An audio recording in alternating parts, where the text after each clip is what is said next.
the Pediatric Lounge, a podcast taking you behind the door of the physician's lounge to get a deeper insight into just what docs are talking about today. From the clinically profound to the wonderfully routine and everything in between. Hi, George, and it's Tuesday afternoon, and we have a good friend of mine, a colleague in the same county as I live in Virginia, and it's a pleasure to host her today. Welcome, Tuesday. Today we have Dr. Dina, and the topic that we're going to be discussing is insights from the stethoscope to social media in the independent pediatric practice. So Dr. Dina completed her pediatrics residency at Rainbow Babies and Children's Hospital at Case Western Reserve University Hospital in Cleveland. Yep. She attended medical school at the University of Pennsylvania School of Medicine, and she's one of the leading partners at South Riding Pediatrics, which we have interviewed Dr. John before, who is the son of the original Dr. Farrell that started the first practice in Reston. Welcome, Dr. Dina, and it's a joy to see you again. How have you been? Thank you. I'm doing well. Thanks for having me. We always ask everybody, why did you become a pediatrician? So I always say I am not one of those people that figured it out when I was 6 years old. What do you want to be when you grow up? I came to it gradually. I knew from a pretty young age that I was more of a science math person than like an art, music, English history person. And I had no idea what I wanted to do with that. And in high school, I took AP Bio. And my teacher, Mrs. Adler, was saying, hey, you really like biology. I'm like, I really do. I think I want to be a researcher or something. I don't know. She's like, have you ever thought about going to medical school and being a doctor? And I really hadn't. I hadn't thought about it at all. And so she was the first person who put that in my head. And the other thing for me as an animal lover, I was actually tossed up between medical school and veterinary school for a really long time. I didn't know which. I knew I wanted to care for creatures. I wasn't sure whether to go the human way or the animal way. In undergrad, all of the pre-med stuff and all of the pre-vet stuff are exactly the same. So at some point, you have to figure out which terrifying test you want to take and which set of schools you want to apply to. But all like the chemistry and physics and math, all of that is exactly the same. I ended up deciding to be a person doctor, mostly because there was a show called Emergency Vets back in the day. It basically made me cry way too much, where I'm like, I'm never going to make it for veterinary school. So I applied to medical school and went to medical school. And even in medical school, initially, I had no idea as to what kind of doctor I wanted to be. I was like, I guess I'll get into clinical, but I'll figure it out. And it became very clear to me once we started clinical rotations that I really liked because I very much preferred kid patients to adult patients. And then, so I went to pediatrics residency. And then even at the beginning of pediatrics residency, what kind of pediatrician do you want to be? I don't know. Do I want to be a generalist?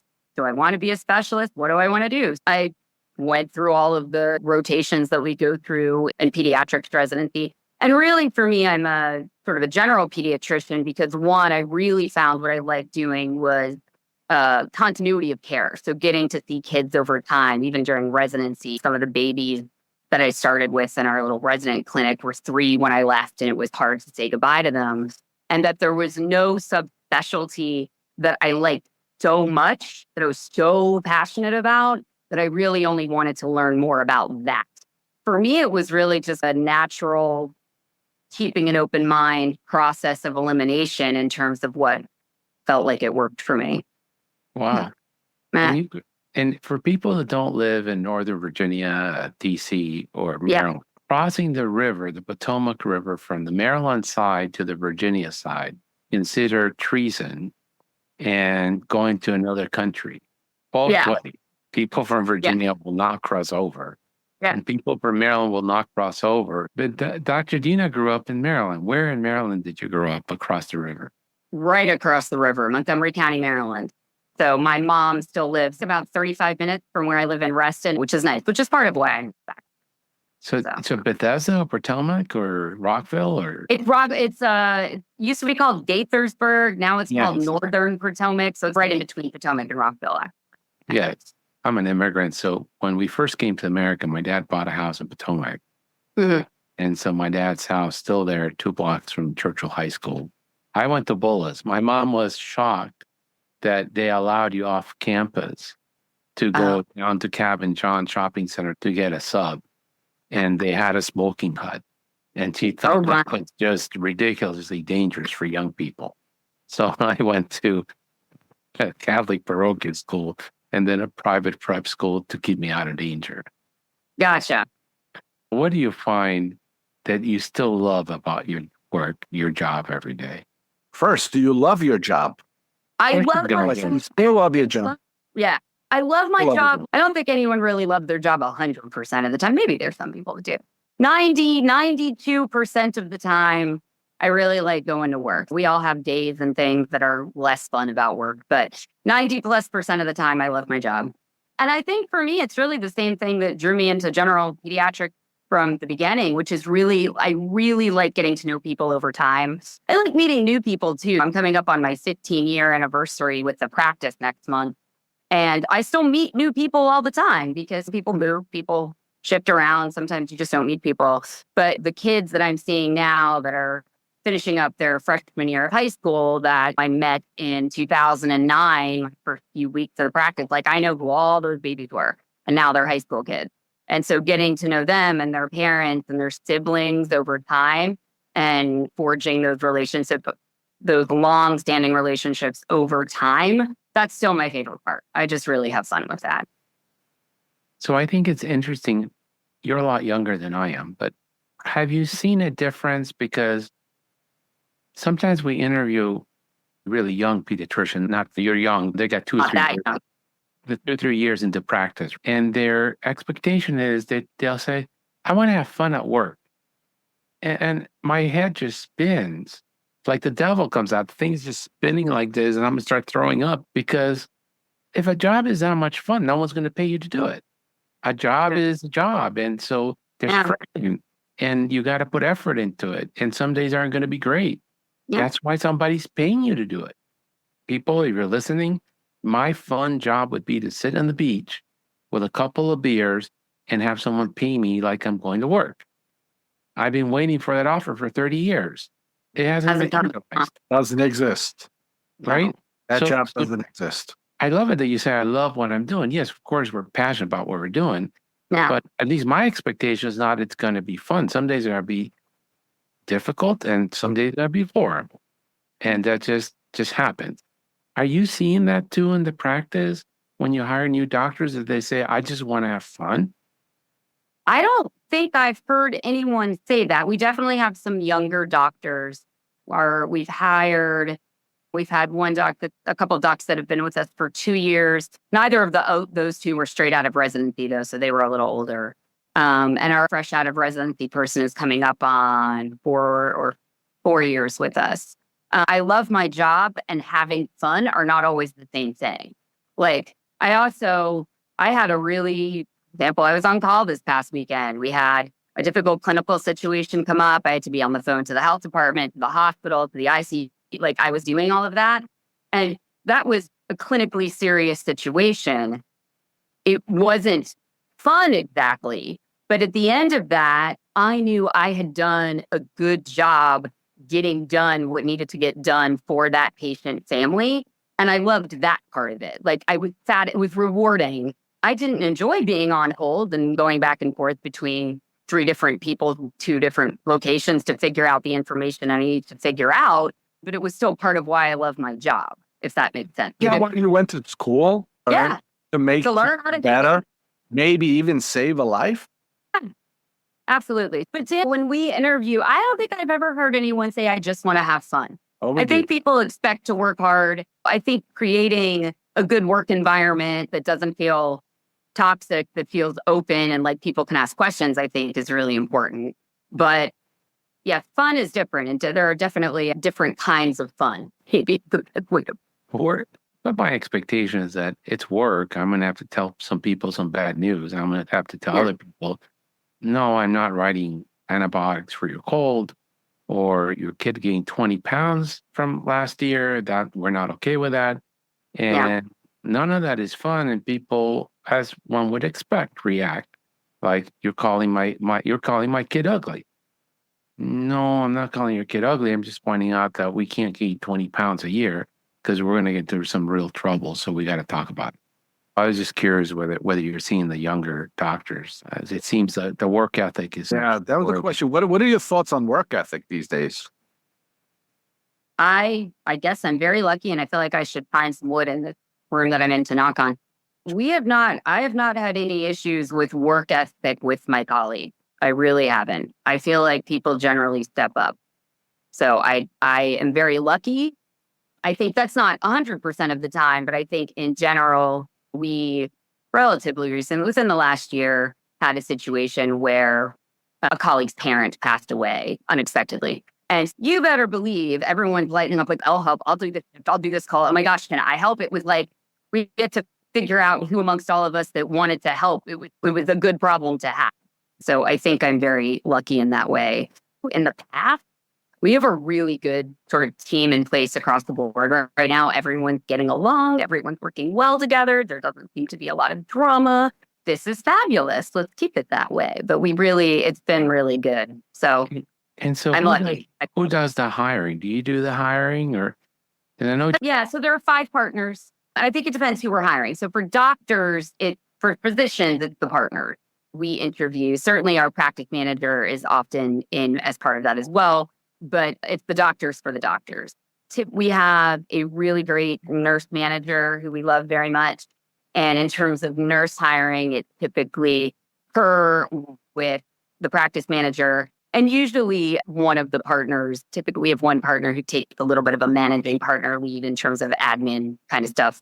So she will often weigh in with that stuff as well. And then office staff, the office manager typically manages that. Is there a question that you like to ask when you're interviewing other fellow pediatricians? Is there some particular question, or kind of how it just flows during the interview? I'm more of a flow person. I feel like that's why we try not to overwhelm people and have all 5 of us go to an interview lunch, because that feels like that's not going to be a good vibe for folks. But 2 or 3 of us. And I feel like there's a couple of my colleagues that tend to have set questions or questions in their mind that they want answers to. And I'm more about having a conversation, listening to the person talk, and then vibing off of whatever they're saying, I think is more my style. But that's why there's usually at least 2 of us, because we all have slightly different styles. So we end up getting some solid information along with just personality vibe checks. Because I think you want the person to be qualified. You want them to have good recommendations, like, they know what they're doing. But you also want to feel like they're going to fit into the culture of the practice. So I think that's really important too. Now, what are the hours in your practice? So that has changed quite a bit over the course of pandemic life. So currently, we are 7 a.m. to 5 p.m. Monday through Friday. And then we see patients in our bigger South Riding office on Saturday mornings only, like 8 to 12, and no checkups on Saturday. So it's sick visits and a newborn. The exception to that is newborns that need to come in. And then we're closed Saturday afternoons and Sundays. So there was every day, there was one 7 a.m. to 3 p.m. person, a couple of 8:30 to 5 people, and then one, and sometimes 2, it changed a little bit over time, but it was noon to 8 or something, like a later shift to do evening appointments. And parents really loved it. It was a little stressful because you're there by yourself trying to figure out well check and sick visits. Each had a nurse triage kind of person with us too. And then the pandemic hit, and all of a sudden a lot of the need for large numbers of appointments, evening appointments, went down. And so we scaled back our hours there were several iterations of this, some version of 8:30 to 5. We always kept Saturday morning. And then in the last, got to be at least 2 years, we started opening back up at 7. And so we have not, it keeps coming as a conversation, but it hasn't happened yet. I think part of it is right now, we are still in our practice, at least somewhat trying to split up well kids from sick kids. You don't have coughing kids with 2-year-olds who are healthy kind of thing all moving through the office at the same time. And so I think it gets a little tricky because you'd have to have enough nursing to have sick and well, and what would that look like? Or maybe it would only be well. So it's certainly come up as a topic of conversation to go back to evening hours. But thankfully, from a business perspective, we're doing fine. And none of the doctors really want to go back to that. So we'll see what happens. Yeah. What do you think is the biggest challenge for independent practice right now? The Pediatrics insurance companies. The biggest proportion of my headaches on a day-to-day basis are stemming some issue with insurance companies in terms of what medications are they going to pay for, or how much are my poor, horribly peanut allergic patient parents paying for EpiPens. The last ADHD medication stuff is a mess. A lot of the sort of key things, when you think about what we prescribe, I feel like a lot of times it's the insurance companies that we're having to fight to get what our patients actually need. It's very frustrating. You're the face of the practice on social media. Why did you pick that job up? Oh, did I pick that job? Or was I more, I think it started off as more of a voluntold situation, if you've ever heard that term. I was voluntold. At the time, at least, there were 4 partners. And the idea was that each of the partners had a little job within admin that they were doing. Somebody was the lead person dealing with doctor schedules. Someone was the lead person helping with sort of office staff issues. Somebody worked with nurses, all of that. So at that point, we did not have any social media presence at all. So there was no Facebook page. There was a website, but the website was old and in need of a refurb. It wasn't very easy to update with new content, the website. And so I was the role, John came up with the title. He's like the communicator. So I was the one who was supposed to communicate things to the public or figure out ad stuff and stuff. So initially, I was the youngest in the practice at the time. I am not now, but I was then. So I created Facebook pages for both practices. And I initially started trying to post twice a week. I had never done it before. I didn't know anything. I was trying to post a combination of like interesting articles or fun stuff with joke memes that were relevant to pediatrics. And we built an audience, but it started to get a little overwhelming. And I started to realize I was looking at other sites going, I feel like other people are doing a lot more. And I feel like I don't have the time or the knowledge base to be doing what I need to be doing with this. We also in 2016, 2017, we're having a little bit of a financial downturn a little bit. Like we're having issues. This was before we joined Trusted Doctors. So in terms of what we were getting paid and all of that. So there all of a sudden became this push like, hey, we need to attract new patients to the practice, which is when the practice as a whole decided to get with a marketing team, hires. So at this point, we have been working with a wonderful marketing team led by Katie Wilson, who's fabulous, since 2017. And because I was I'm her liaison. So all of the social media stuff, all of those things, a lot of it, she really helped schedule out and do. We meet every other week. I have approval and veto power. I'm contributing plenty, all of that kind of stuff. So that's how we got more into social media. And at the time, we weren't on Instagram or TikTok because that wasn't a thing in 2012, 2013. A few years ago, we got more into Instagram. We were posting to both. And she was like, you need to start doing reels for the practice, Katie said to me. And I'm like, great, I'll get one of the younger docs to do it. Because by that point, there were younger docs. And no one wanted to do it at all. None. I think several of our younger docs at the time, at least, didn't even have social media. They just didn't believe in social media. So I started doing some reels for the practice, which I've kept up with. I'm still hoping at some point that a younger, more social media savvy doc will take up that mantle because it is not my favorite thing. But that's how I became it. I was the liaison for our marketing person and then essentially got voluntold again by her in the most loving, supportive way possible that, yeah, you need to start doing videos. I enjoy your reels on Instagram, so you're doing a great job. Thank you. But to level set, something happened in Northern Virginia around 2014 to 2018. I'm not sure what happened. My suspicion is that housing got too expensive and younger families couldn't move in. Because I closed the urgent care in 2014 and several practices, it wasn't just one, but several practices started either closing or if they had 2 offices, like they had an office in Sterling and Ruston, consolidating, just going to Ruston, or they're in Ruston and Lansdowne, they moved only to Lansdowne. And I think it's just that the pricing of the houses got to a level right after the debacle of 2009 where young families weren't able to afford it. It wasn't just one practice is having financial trouble. Yeah. Was a whole bunch of well-established practices, or one practice would have a lot of booming business in the Fairfax office, but the Ruston office was just dying. And it made no sense because they'd been there forever and the doctors were great. So that's what happened then. So did the marketing effort pay off? Yeah, I think a couple of things came together. I do think the marketing effort was part of it. I really think a big piece of it was we got very lucky that we all live and work in the same area that Sandy Chung got her brainchild together to form the pediatric super group for negotiation purposes. I really think that made a huge difference. I do think the marketing has made a difference. I think it was probably a combination of those two things.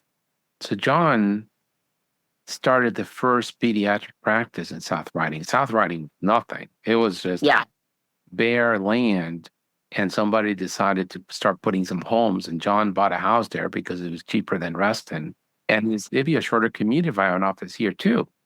And so he started that office as a sidekick. And then now every respectable pediatric group in Northern Virginia has an office in South Riding. Yeah. And you even have a hospital that delivers babies, which is a very pretty hospital. Yes. Which has all changed over the last 15 years or so. Yeah. Do you think your social media appearances have helped you in the exam room? Do people come in and say, I came in because you talked about sunburns, or I listened to you talk about mosquito bites, and this isn't like you were supposed to. You told me that this would happen and it didn't happen. And so I want you to take a look. Or do you think that translates into the exam room? I don't think so. I think what I get more often is patients that I know already. Usually patients I've only met once or twice won't say this, but patients that I've been known for years will just tell me like, oh, I love your reels. You look so cute. Good information. I showed them to my friends, or I forwarded it to like my aunt or whatever. I certainly haven't had anyone yet come in and be like, well, you said this on your reel, but now you're telling me this. I haven't had that. I was worried that would happen. I know it could, but I have not had that happen yet. It's been mostly generalized and complimentary. So we'll take that. Wow, that's great. During COVID, we would do these short videos of 1 minute, 2 minutes with the different doctors on different things. And people updated on what's happening in the office with COVID. And I stopped doing that because I thought it was silly. Personally, I'm a professional. Yep. That was an emergency. It needed to be done. And I know Herb's thoughts on silliness in the videos, but we should have a little bit of a decorum. Most videos I watch, most of the people that I follow on social media that are doctors do have pretty good decorum in terms of they're explaining stuff. They're not too gimmicky or animated. I guess that's the style that I do my videos in. So maybe that's just the other accounts that I'm drawn to, or for inspiration, or kind of what speaks to me, because it's more like how I would do it. We definitely did some additional videos. Hi, we're now having you call ahead before just coming in. We're doing it this way now. Okay. We have changed our hours again, those kinds of things. And those multiple of us participated in, and we shot those on our phones, and then got Katie to come together for it. So we definitely did those kinds of videos. The ones I do now are, some of them are seasonal, some of them are specifically topical, some of them are like, when do I panic over a fever? Sometimes I just really think of things that are like, what are the 16 million questions I've been asked this week? Okay, let's just answer them. Because we all have, for a lot of things, a little bit of a spiel that we go into for like how to start solids, asthma care, all of that kind of stuff that obviously gets individualized to the patient in the room. But we all have that kind of start off spiel on whatever it is, seasonal allergies. And so you want to hear, before I ask you the next question, because you're going to hate what, what my spiel is when they say, like, when should I start solids? At 4 months. What should I start with? Ask your mother. She raised you fine. Because whatever I say is going to be wrong when you get home and you ask your mother. Why be embarrassed? Let's start with that. But there is something to be said about these videos. I'll give credit to Herb. It's his brainchild for us to do. We made these videos where we send a text message with a hyperlink to a video on YouTube for each particular visit type. And we talk about what's going to happen at that visit, what vaccines you're going to get, some anti-story guide. And Sure. we did it in a PowerPoint presentation, doctorally, with pictures, not very complicated. And you have the two talking heads, myself and one of the younger doctors. And I put some scary pictures of measles and chicken pox and stuff. Dr. Scott has never seen these illnesses. I have. So it's a good idea to get you shot. People seem to like that. And they sometimes they asked that they'll stop the screen and take a screenshot of the PowerPoint presentation. I've been told by people that people don't want to hear PowerPoint stuff. I don't know what's the right answer. I think it depends on the person and probably the age of the parent that you're talking about too. Yeah. Because I think, these days people still have babies at, 25 or 30. And there's also lots of first-time parents who are not that much younger than me. And so I think some of it may be a generational thing and what you're more comfortable with and how tech savvy you are as a person, and just basically boils down to a thing I'm sure we all say a lot, which is that different people are different. And so different things are going to speak to them, and they're going to want their information laid out differently. The idea was to be able to give the information that you give every single day repeatedly. Yes. Patient has it. And then when they come into the room, I always ask them, did you get that text message from us that said the doctors would like you to watch this video? 95% of the time they say yes. And they actually are watching the videos. And the idea was, do you have any questions on the video? Go off on little things. Then all you've answered. Most of the time, the presentation was so perfect, you answered all my questions. Hey, kid's 2 years old. Make sure he doesn't fall down, jump out a window, fall into swimming pool, and drown. It's to expedite the visit, to help the doctor to deliver the care. Uptake on it from the physician's point of view, they just can't let go. They have to do their spiel of 25 minutes, and then they wonder why they're overwhelmed, burnt out, and can't go home on time. They don't use it to their advantage. Yeah. And I assure you that video will tell more than you will ever on a video. Sat down and we thought about it. You're doing it freestyle. Yeah. What I think the problem with Bright Futures is, other than that, it's impossible to actually do it more than twice in a day, is that the relationship is what's important. If you're focused on a checkbox of things that you have to go through, you are no longer human. You're not asking about how mom's job, that she stayed home for 3 years and now the kids are in daycare and she's gone back to work. How's that going for you?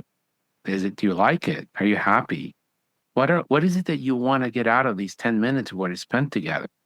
Because I've seen plenty of kids. So ask me the questions that you want to listen to the answer while you're here.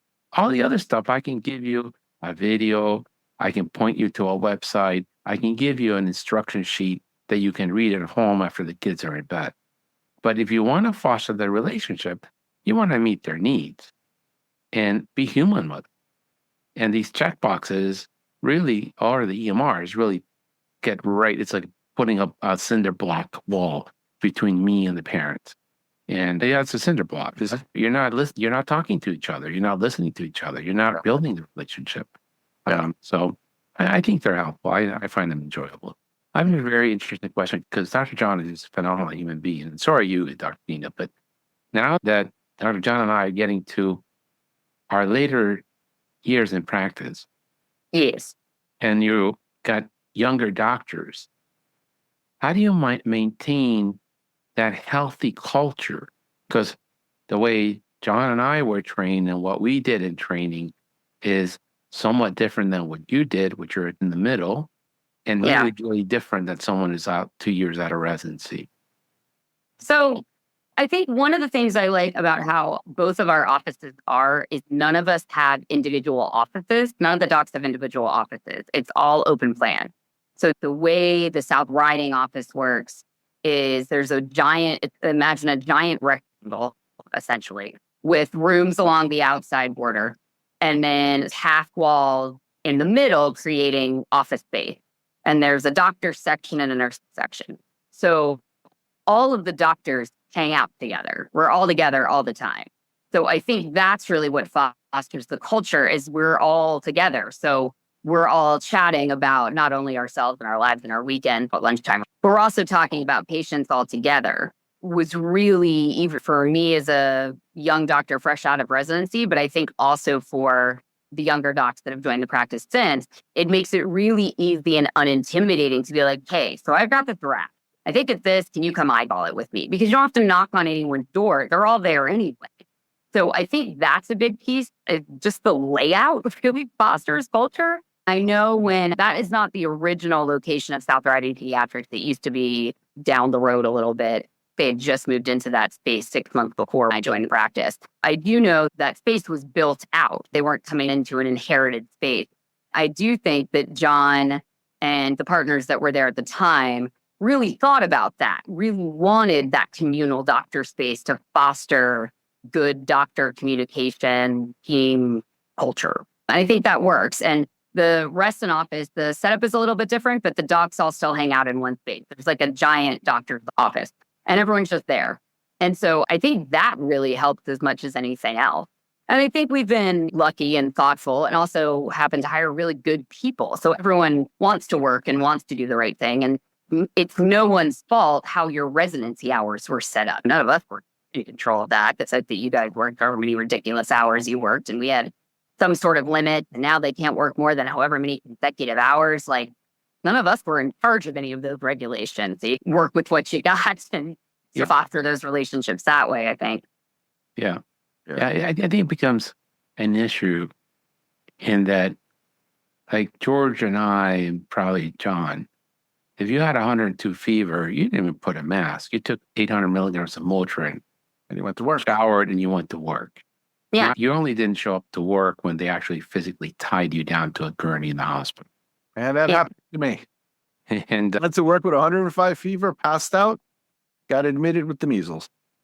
and then it seems to me like the pendulum is really swung the other way, whereas I don't know. I don't feel like I'm not feeling like I'm 100% to work. We haven't really, I think COVID calling changed in. it a little bit because of regulations and rules. At some point, if you're not feeling well, do a COVID test, and there's rules and they change. But I think if it had happened, I've got food poisoning or something. When was this? This was a few months ago. Thankfully, it was the end of the day. I got through it. And there was an assumption like, Dina's not coming to work tomorrow. She can't possibly. John walked me to my car to make sure I wasn't going to pass out in the parking lot. But we had a situation the next day where one of the docs was scheduled to get a screening colonoscopy. Somebody was trying to leave a little early to watch their kid's last lacrosse game before they graduated high school. And I took Zofran and slept, and I showed up for enough of the day the next day to make my colleague blood work too. But I think if there had been a question of me being physically unsafe, I wouldn't have done that. But I think I felt okay about it. But I don't think we're running into that. I don't know that we should be going to work with 102 fevers. I think that's somewhat in the era of COVID irresponsible on some level. That's in the John, George, and Herb era. You just showed up unless you had a limb missing or they actually tied you down. Yeah. I think it's that combination of wanting to do the right thing and really not wanting to make other people ill. I think that's part of being a doctor too, is we're not trying to spread infectious illness. So tell me, what do you do with the full panel of patients that are expecting to be seen by a physician tomorrow? Because at this point, I have 102 fever. I don't feel good. I guess that doesn't. So I suppose when that happens, and it's happened occasionally, we do one of several things. Typically, we don't all work every day of the week. Most of it, I don't know what your full-time schedules look like, but ours is 4 days a week, several weekends, but we all have an admin day. The partners tend to do more admin on their admin days than the non-partner physicians, but we all have 1 day a week that we don't work. Typically, what happens is the people that are off that day get texted, hey, can you come do half a day? And so we make it work that way. And so a combination of people stepping up. So this is the stepping up and hard work part, right? So we've all not felt well before. And so we all try to step up to help each other to solve that problem. So there's enough of us that we can do that. So you have some combination of shuffling a few patients around, usually someone who is not scheduled to work that day, stepping up and working that day. That's the stepping up part. So I have a question for you. You have a great culture. That really helps. And I think that started with John. And then it's been followed through by the people that have been joined as partners. And that makes a huge difference. really good point. You're No. still a Commanders fan? No. So I here's don't care what what you happened. call them. I'm just No. saying I'm still a fan of that team. And I prior to 2020 grew up with the NFL. It was the one sort of sport that my whole family followed. We're not baseball people. We're not basketball people. Maybe a little ice hockey. We watched the Olympics. But like the one thing that we all followed very closely growing up was the NFL. And so that was the sport that I paid attention to for my whole life. Up until the season of 2019, I was one of the long-suffering Redskins fans. They won the Super Bowl when I was in middle school, and then that was it. in 91. They've been awful and varying degrees of awful ever since. I always used to say, whatever age my mom was at the time, if you want to hear a 68-year-old woman curse to a ridiculous degree, ask her what she thinks of Dan Schneider. And you will hear my mom drop more curse words than you would think a person of that age would even know. So we didn't like the owner. It was all this. Something happened in 2020 where I think it was just with all the COVID and everything going on, my brain just subconsciously decided it didn't care about football anymore. I just lost the RAM space in my brain to care about the NFL. It was weird. Preseason had started, I can't remember what happened 2020, if preseason, if they did it or they did it with no fans. I honestly don't remember. But John and I sat near each other for almost 15 years now. We would always talk football on Mondays. Always we would talk football. And so that Paul was asking me questions like normal stuff. I'm like, you know what? I didn't watch the game. He was like, wait, what? I'm like, yeah, I don't even know what happened. Who were they playing? And he's, what? And I don't know what happened. I just stopped paying attention to football. And so I didn't lose any of my other interests. I think one of those, the PHQ-9 depressing questions, have you lost interest in things you were previously interested? Football. I don't know what happened. My brain just dropped the NFL. And it wasn't the Redskins specifically. I think it was just, this is an extra thing my brain does not need to care about. I had stopped following it, not even made the decision to. To me, I was a big Redskins fan. I don't know if Bill Kirby, he's a pediatric cardiologist. I do not know that name. And Bill had season tickets and we used to split them up. He had 4 seats and then somewhere, this must have been 2015, 2016, I said, Bill, I'm not going to those games anymore. It's just, nobody wants to go. It's just absolute torture. I can't stand the team. I can't stand the owner. I am done. And just to make you laugh, that was in 1991 when the Redskins won the third and a championship. I think, yes, that was still Joe Gibbs. And that was the last time they went to the Super Bowl. Yeah. And I was in Chicago as a second-year resident, so you could have been my patient. I lost my bandwidth for the NFL involuntarily. Oh, funny. COVID stole it. And then what haven't I asked you that you think is important, either for aspiring young medical students that want to be pediatricians or for the pediatric community in general to know that I didn't ask you? Would you recommend to your children to go to medical school and become a pediatrician? I think I would, but I would make sure they really, really understood what the process of that was and that they really wanted to do it because they wanted to do it and not because somehow they felt like they should. Is the big thing, which I see a lot of kids in our practice. They're like, I'm going to be an engineer. I'm going to be a lawyer. I'm going to be a doctor. And a lot of those kids, do you really want to do that? Or is that sort of what you think you should do kind of thing? So I think I'm a big fan of doing what your actual passion is and doing what you actually want to do. And sometimes I think we all made this decision to go into this career at 21, 22 years old. Did we actually know what we were doing when our frontal lobes weren't fully formed? No, not really. No one in my immediate family is a physician. One of my uncles is, but he lived in Charlotte. So it's not like I saw him all the time and could pick his brain about it. And so I hadn't really had any firsthand experience of watching what being a physician is. You get home, you're exhausted. I didn't really know enough to know what I was getting into, which I don't know, probably was good, maybe not. I'm not sure. But I think just mostly that people should get into this if they really want to, and they should have all the information ahead of time. And they should do it because they want to and not because they feel like. Having fun and passion doesn't always equate to a paycheck.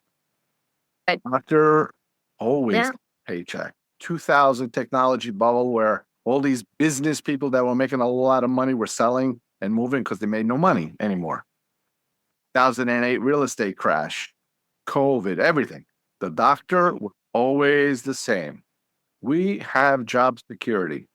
However, if you don't enjoy the relationships and you don't enjoy taking care of people, they can pay you $800,000 a year to do the radiologists or orthopedic surgeons.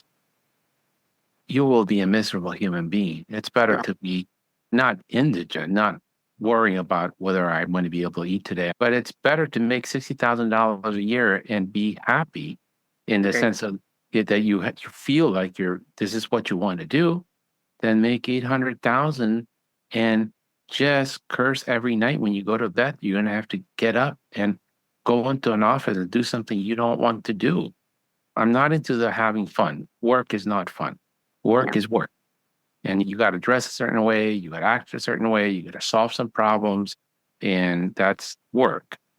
But it should be something that at the end of the day, you go home and beyond the dollars in your pocket, you say, I feel like I made a difference today.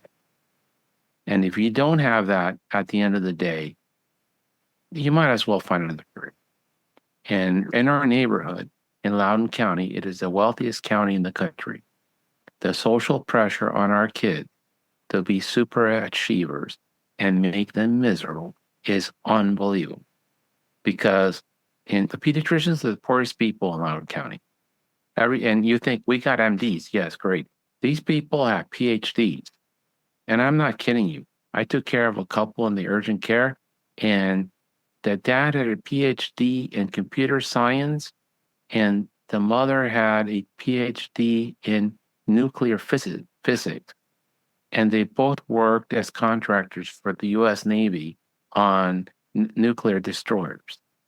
And they made an ungodly amount of money. And one of our fellow pediatricians at Ash from Pediatrics, phenomenal person, she is actually married to a rocket scientist. It used to be called Orbital. Now it got bought by a big company. Yeah. And that was the joke. She would come in with one of the kids, and I would just say, where's the rocket scientist? Because we can't figure this out without a smart person in the room. But all the high-paying gigs, these jobs, whatever, they're good for a number of years as long as you're good. And then you become expired material. And then there's a new one that's coming up to replace you. And then you're just a science teacher. So you better have saved. You better have saved. That's okay. But I don't think that if you're not passionate about physics, you could ever be a PhD to get to be a rocket scientist. I don't think it's possible, right? So at whatever level, whatever money you're making, those are the exceptions. Rock and roll stars. Yeah. How many rock and roll stars actually made? And even with those guys, they're popular today. Tomorrow, they're nobody. Yeah, I don't, if you're not passionate about the job you're doing, don't go into medicine. It's a really hard field. A lot of sacrifice. Yeah. And if you're passionate about it, it's a wonderful way of making a living. If you're not passionate about it, try to find something that you feel some passion. At the end of the day, you feel like you've done good for humanity and you got a paycheck out of it. It won't be good every day. Like today in clinic, it hasn't been a good day. It's just what it is. Dina, it's a pleasure to see you again. Thank you for all you do in the community. I still remember. Very much. I think you were there when H1N1 hit, right? Oh, that was my first fall. That was 2009. That was my first fall as an attending. I came over on the first Monday after we got killed in the urgent care. We saw 90 patients on Sunday in the urgent care. Mm-hmm. And I came over to each one of the practices with Gatorade and donuts. He goes, how do you know? I said, because I got killed yesterday. You guys need Gatorade and donuts today to get you through this day because it's going to be HELL. We'll catch up another day when we survive it. So it's great. It's great catching. You too. I still remember some crazy clinic days and be newly out of residency doing my best. And several of the older docs going, it's not always like this. I promise. This is weird for us too. This is bad. We acknowledge this is bad. This is not always how it is. And they go see the other next 20 and John got into trouble because the way his office is the first floor as you come into the main entrance of the building, and their office is to the left.